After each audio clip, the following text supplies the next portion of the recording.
The University of Canterbury has been on a journey towards sustainability for a long time. We've had staff employed to do sustainability jobs since the late 1990s.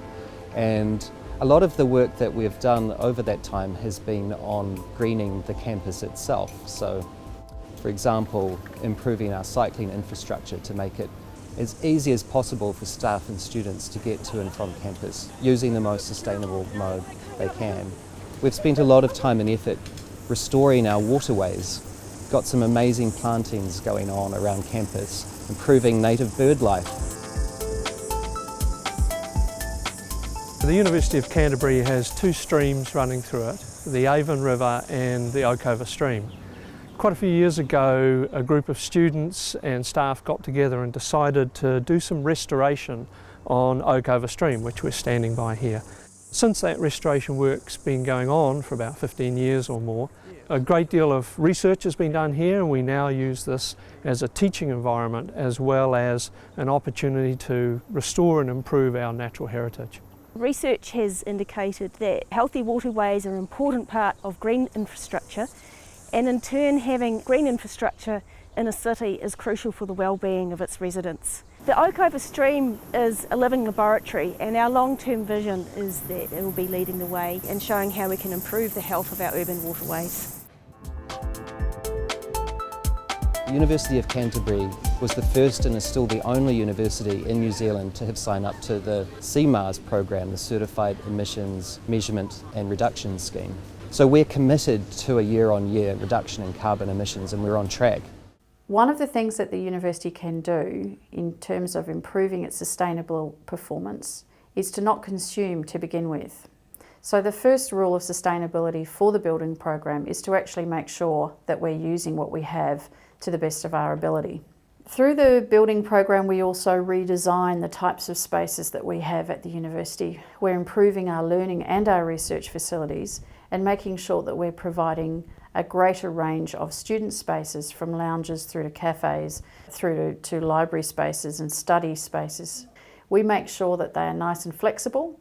This means that over the lifespan of the building that there is less reinvestment and less consumption that's required in order to keep those spaces as fit for purpose as they can be. Design also takes account of a range of materials, and we are gradually moving away from sometimes hazardous and old-style materials into materials that include recycled content and are kinder to the environment. We're also taking the opportunity to improve the heating facilities throughout the buildings. This means that our energy consumption drops. We use less electricity and we burn less coal. That's a great outcome for the environment. One of the things that we're working on at the moment is fair trade certification, because we want to become a fair trade certified campus. We've been doing a lot of work with cafes and with staff and the Students' Association to get us there, and we're so close. We also introduced one of the first 4-bin waste and recycling systems on any campus in New Zealand, and we're now trialling a 5th bin so that we can take takeaway coffee cups and send them away for composting. Over time, we've also shifted from campus greening towards campus engagement, because it's all very well having amazing infrastructure, but of course that's not going to work if your staff and students aren't prepared to use it.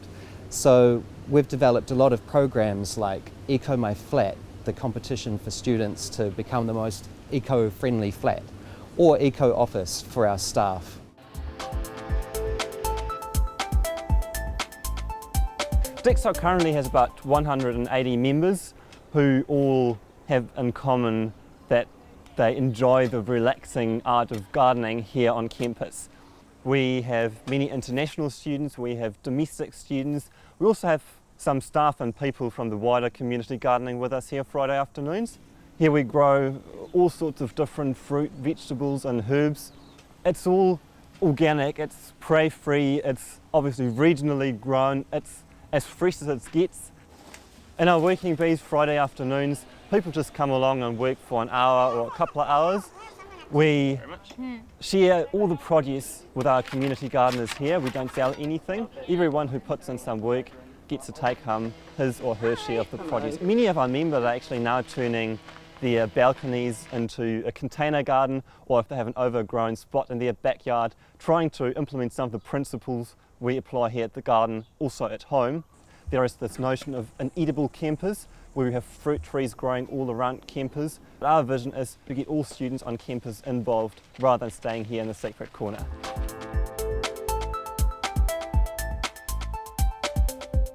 These things are really good, but as a university, our core business is education and research.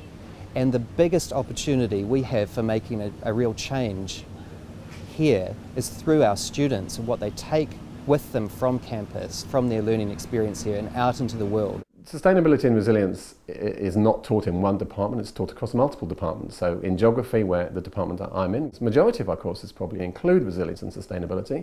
It's also taught in departments such as sociology, in engineering, in biological sciences, in geology, a whole range of parts of the university. It's taught in the business school as well.